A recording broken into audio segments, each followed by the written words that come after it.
Hello बच्चों, very good morning बेटा। आज मैं आपको कुछ नई एंट्रीज कराने जा रहा हूँ। जर्नल एंट्रीज में ही कुछ नई एंट्रीज कराने जा रहा हूँ। ये फाइनल एंट्रीज हैं बेटा, इनके बाद सिर्फ हमें क्वेश्चंस ही करने हैं। ठीक है। सबसे पहली मैं एंट्री आपको आज समझाने जा रहा हूँ सॉल्वेंट से रिलेटेड, सॉरी इंसॉल्वेंट से रिलेटेड। इंसॉल्वेंट वाला कॉन्सेप्ट क्या है? देखो, इंसॉल्वेंट कौन होता है? एक पर्सन जो हमें पैसे पेड नहीं कर पाया या अनेबल टू पेड है, जो पेड नहीं कर पाया पैसा हमें, उसे हम इंसॉल्वेंट कहते हैं। ठीक है। होता क्या है, मान लो अगर किसी इंसॉल्वेंट पर्सन ने हमारे 10,000 रुपए रखे थे, मतलब हमने किसी को 10,000 दिए थे, तो वो हमारा पहले तो डेटर ही था, यानी 10,000 रुपए दिए थे तो हमारा डेटर था। लेकिन अब वो पैसे पेड नहीं कर पाया, तो ऐसा नहीं होता कि वो पूरी की पूरी फुल अमाउंट जो है वो ना पेड कर पाए, ऐसा नहीं होगा। क्वेश्चन में क्या होगा? क्वेश्चन में होगा कि क्या नाम है, उसने 60 पैसा इन अ रुपी दे दिया है, 60 पैसा इन अ रुपी दे दिया है, या 75 पैसा इन अ रुपी दे दिया है, ऐसे आएगा कि 75 पैसा इन अ रुपी दे दिया है। ठीक है। यानी वो कहेगा कि उसने इतने इतने पैसे दे दिए हैं। अब इस बात का मतलब क्या है, समझना। आपके 10,000 रुपये लेके गया था वो, 75 इन रुपी दे गया। भैया रुपी में होते हैं 100 पैसे। कितने होते हैं रुपी में? 100 पैसे होते हैं, क्योंकि एक रुपए में तो 100 पैसे होते ही हैं।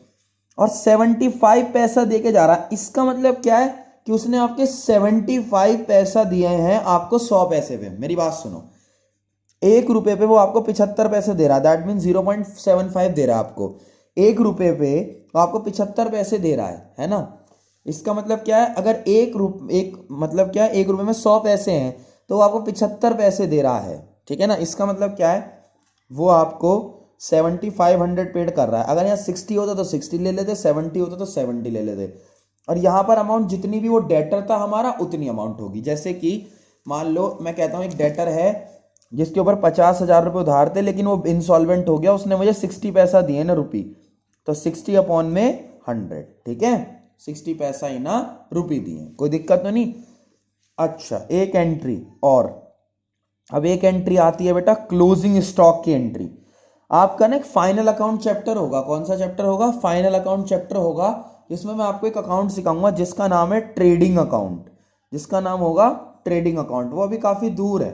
तो क्लोजिंग स्टॉक की आप एंट्री याद रखना कि क्लोजिंग स्टॉक जो है ना, उसकी एंट्री होती है closing stock account debit to trading account, to trading account, क्योंकि वो जाता है आपका ट्रेडिंग अकाउंट में। ठीक है बेटा, ये एंट्री आपको याद रखनी है कि क्लोजिंग स्टॉक को हमेशा ट्रेडिंग अकाउंट में भेजा जाता है। अब नेक्स्ट सुनो, अगर आप सामान चैरिटी के लिए दे देते हो, सही है, या एडवर्टाइजमेंट मतलब फ्री सैंपल गिफ्ट्स वगैरह होते हैं ना, उसके लिए दे देते हो, या आपका सामान, आप अपने सामान की ड्राइंग करते हो, या आपका सामान डिस्ट्रॉय बाय फायर हो जाता है,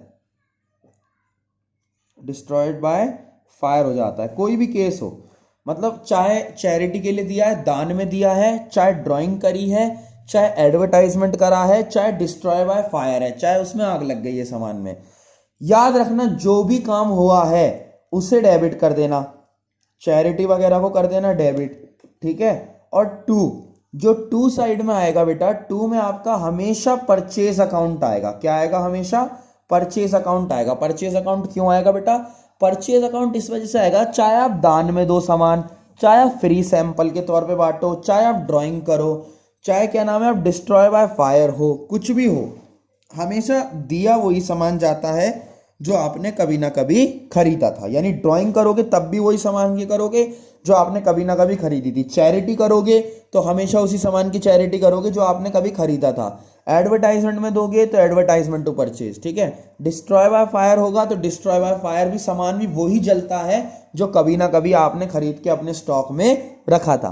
तो ये सारी एंट्रीज होती हैं इन केसेस की कि क्या नाम है, ये जो क्लोजिंग स्टॉक टू ये जाता है, ये नुकसान वाली एंट्री, और एक इंसॉल्वेंट इन अ रुपी। अब इंसॉल्वेंट वाले की ये तो आपको मैंने अमाउंट निकालनी सिखाई, इसकी मैं आपकी एंट्री सिखा देता हूं।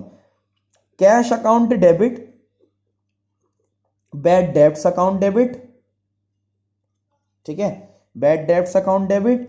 और टू में आएगा बेटा आपका डेटर्स अकाउंट। टू में क्या आएगा आपका? Debtors account. देखो, जो पर्सन था जो इंसॉल्वेंट हुआ है उसका नाम तो यहां आएगा, जितना पैसा उससे आया, मान लो यही एग्जाम्पल था 10,000 पे 75 पैसा इन्हें रुपी दे रहा है, तो आपके पास 7500 आए, उसके पास टोटल उधार था 10,000, कितने नहीं आए? 2500 नहीं आए। तो जो 2500 नहीं आए वो आपके बैड डेब्ट हो गए, यानी उतने का आपको नुकसान हुआ है। तो जितने का नुकसान हुआ है वो बैड डेब्ट में जाएगा, जितना आपके पास आ गया है वो कैश में आएगा। बाकी टू डेटर्स के नाम से। टू डेटर्स के नाम से कैसे बेटा? कि जो पर्सन डेटर था आपका, उसने आपसे 10,000 रुपये उधार ले रखे थे, उसने आपको 7500 दिए, तो जितने आपको दिए वो तो आपके पास कैश के द्वारा आ गए।